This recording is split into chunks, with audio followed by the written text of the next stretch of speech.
د کابینې په غونډو کې څه تیریږي، ولسمشر غني څنګه فرعونیت شروع کړی، په دې اړه استاد یون مهمې خبرې کړي، نو تر پایه وګورئ او چینل هم سبسکرایب کړئ.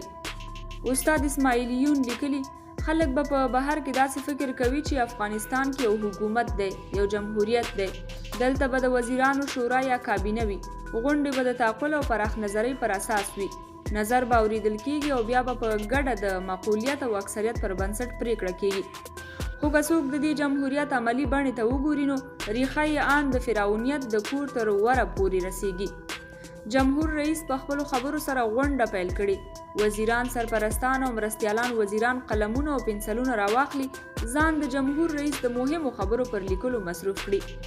هیڅ څوک پورته نه ګوري، نه له کاغذ سر پورته کوي او نه د جمهور رئیس خواته ګوري. ځینې هسې مخې ته پر پرتو کاغذونو خطونه او نقشې کاږي او ځانونه مصروفوي. د جمهور رئیس لیکچر کله 1 ساعت، کله 1.5 ساعت او کله هم 2 غړۍ دوام وکړي. پر ټولو مسایلو تکراري او مبتذل بحث وشي او په دې ډول د کابینې د نن ورځې غونډه پای ته ورسیږي. نه څوک د پوښتنې حق لري، نه د شننې، نه د ګروېږنې، نه هم د ارزونې. دا ټول کارونه خپله جمهور رئیس ترسره کوي. پوښتنه کول، د وضاحت غوښتل او ان ګوته پورته کول، دا ټول د دندې د اختتام په معنا ده. نو ځکه خو اکثرو وزیرانو او ګډونوالو خپل سر ټیټ د مقام تر اختتام او غوره ګڼلی دی. دا سرونه چې په ارګ کې د یو بل سر پر وړاندې ټیټ دي، بهر کې د ولس پر وړاندې ډیر جګ جګ کیږي. هر یو د ولسواکۍ او سرلوړۍ مرغلرې هم دوړوي، خو له هغه حالته یې ولس نه دی خبر چې هلته د یو سر پر وړاندې څومره سرونه ټیټ دي، او هغه یو سر چې بیا دلته لوړ ښکاره کیږي، هغه بیا په یو ټلیفون هغه بل لوړ سري ته څومره سر ټیټوي. د ارګ د ټیټ سرو کیسه زموږ په ټولنه کې د فرعون د دربار د کیسې یو ژوندی تمثیل دی. د فرعون د دربار ډاکټر او مشاور ډاکټر سینوها کیسه کوي. هغه سرونه چې د خلکو په منځ کې خلکو ته ډیر لوړ ښکارېدل، هغه به د فرعون په دربار کې ډیر سر ټیټي وو. کله چې به دربار ته راننوتل نو د فرعون پر لاسونو او پښو به پریوتل، د هغه لاسونه به یې ښکلول او بیا به سر ټیټي څو ګامه پر شا روان شول.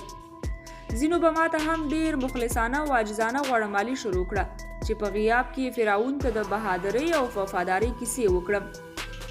3000 کاله وروسته هم د انسان د قدرت خوښونې په غریزه کې کوم خاص توپیر نه دی راغلی. اوس هم د واکمنو په سر کې د فرعونیت نشه په څپو ده او اوس هم ډیر سرټیټي په دربار کې هماغه دنده ترسره کوي. هغه وخت هم یو فرعون په خپل دربار کې خپل یو ځانګړی ډاکټر او مشاور درلود او د خلکو په منځ کې به ظاهرا ډیر جګسری، په دربار کې ډیر سرټیټی و. اوس هم په دربار کې یو ډاکټر او مشاور شته او هم یو فرعوني کرکټر او هم د هغه په سر کې د واک د نشي د خړوب لپاره پوره سرټیټي غوړمالان او د واک معتادان. د وزیرانو شورا په غونډه کې د وزیرانو لپاره د خوښې شیبې هماغه وي چې غونډه د پای شیبو ته نږدې شي او په دې ټول بهیر کې جمهور رئیس پر کوم وزیر قهرجن غږ او نیوکه ونه کړي. په دې ډول غونډه د ملک د خیر فلاح او عملي پروګرامونو په هیله پای ته ورسیږي. کله کله غونډه دومره اوږده شي چې په اجنډا کې د کوم وزارت لخوا نیول شوی موضوع اصولا له کوم بحث پرته تصویب شي او چاته پرې د خبرو بحث او مجال پیدا نشي. یو وزیر راته کیسه کوله چې موږ خو د کابینې غونډې ته نه ځو، موږ خو ټولګي کې ناست یو، معلم صاحب راشي له کومې وقفې پرته 1 ساعت 1.5 ساعت درس راکړي او موږ پکې نه د پوښتنې او نه هم د تفریح حق لرو. ټولګی رخصت شي او موږ بیرته له خپلو دوستیو سره دفتر ته راشو.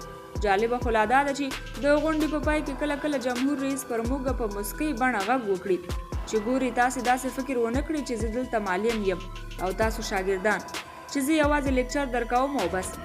خو څه وکړو، دلته ځینې داسې مسایل شته چې په واضح ډول باید پرې یوې نتیجې ته ورسیږو او بیا پرې د یوې اجماع په شکل تصمیم ونیسو. منتها تصمیم باید دستجمي وي.